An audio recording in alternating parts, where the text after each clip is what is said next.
Hello guys, আসসালামু আলাইকুম। আশা করি সকলে অনেক ভালো আছেন। আল্লাহ তাআলার রহমতে আমি অনেক ভালো আছি। ঈদের আর মাত্র 2 দিন বাকি, তো আপনাদেরকে সবাইকে জানাই ঈদুল আজহার শুভেচ্ছা, অভিনন্দন। তো ঈদ কি আর হইলো, বাজি ছাড়া কি জমে? তো আমাদের গ্রামের সেই ছোট্টবেলাকার শৈশবের কিছু বাজি ফোটানোর মুহূর্ত এই ভিডিওর মাধ্যমে আমি আপনাদেরকে তুলে ধরবো। তো আমার শৈশবের ওই সময় ছিল যে বড়িমার চকলেট বোমা, তখন ওগুলোর দাম রাখতো 4 টাকা করে। তো আমি নিম্নবিত্ত পরিবারের ছেলে হওয়ার কারণে আমি বুড়িমার চকলেট বোমা এগুলো কিনতে পারতাম না, কিংবা ফ্যামিলির ওপর বাড়িতে বলতে পারতাম না যে আমাকে এই বাজিগুলো ফোটানোর জন্য টাকা দিতে। তো আমি সেই সময় আমি কিভাবে বাজি ফুটিয়েছি বা শৈশবের কিভাবে আনন্দ উপভোগ করেছি তা এই ভিডিওর মাধ্যমে আপনাদেরকে দেখাচ্ছি। বললে একটা কথা মনে পড়ে গেল, স্মৃতির কথা, তো আপনাদেরকে সেটা শেয়ারও করব। ভাই, একটা কথা চিরন্তর সত্য, বাবার টাকা না থাকলে কেউ কখনো কারো বন্ধু হয় না। কারণ আমি তার বাস্তব প্রমাণ।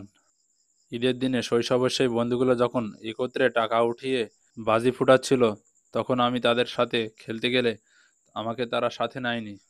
কারণ আমি তাদেরকে টাকা দিতে পারছিলাম না, তাই তারা আমাকে খেলতে নেয় না এবং তাড়িয়ে দেয়।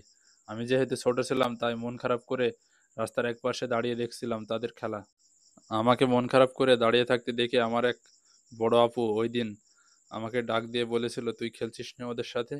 আমার কাছে টাকা নেই, তাই ওরা আমাকে খেলতে নিচ্ছে না। একথা বলতেই আপু ওই দিন আমাকে দুইটা 2 টাকার নোট মিলিয়ে 4 টাকা দিয়েছিল এবং আমাকে বলেছিল, যা তুইও ওদের সাথে খেল।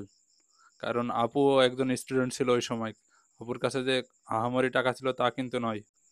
ওই দিন আমি ওই টাকা থেকে একটা 1 টাকার স্পোক এবং 3 টাকার 6টা ম্যাচ বক্স নিয়েছিলাম এবং পুরো ঈদটাই আমার চলে গিয়েছিল আনন্দের সাথে এই বাজি ফুটিয়ে। কারণ আমরা গরিবরা অল্পতেই খুশি হয়ে যাই। তাই এগিয়ে আসুন সমাজের গরিব অসহায় মানুষের পাশে এবং তাদের ছোট ছোট খুশিগুলোর কারণ হই। কেননা একজন গরিব অসহায় মানুষকে যদি আপনি সাহায্য করেন, সে আপনাকে মৃত্যুর আগ পর্যন্ত মনে রাখবে। ভাই, আমাদের এই সমাজের একটা নীতি রয়েছে, যারা আছে আমরা তার দিকে সাহায্যের হাত বাড়িয়ে দিই, আর যারা নেই তার আমরা খোঁজও নেই না। কারণ আমি আমার জীবনে ঘটে যাওয়া বাস্তবতা থেকেই এই কথাগুলো বলছি। আপুর দেওয়া ওই অসামান্য কিছু টাকাই আমাকে এনে দিয়েছিল এক অফুরান্ত ঈদের আনন্দ। আমি আল্লাহর কাছে দোয়া রাখি, ভালো থাকুক আমার ওই আপু।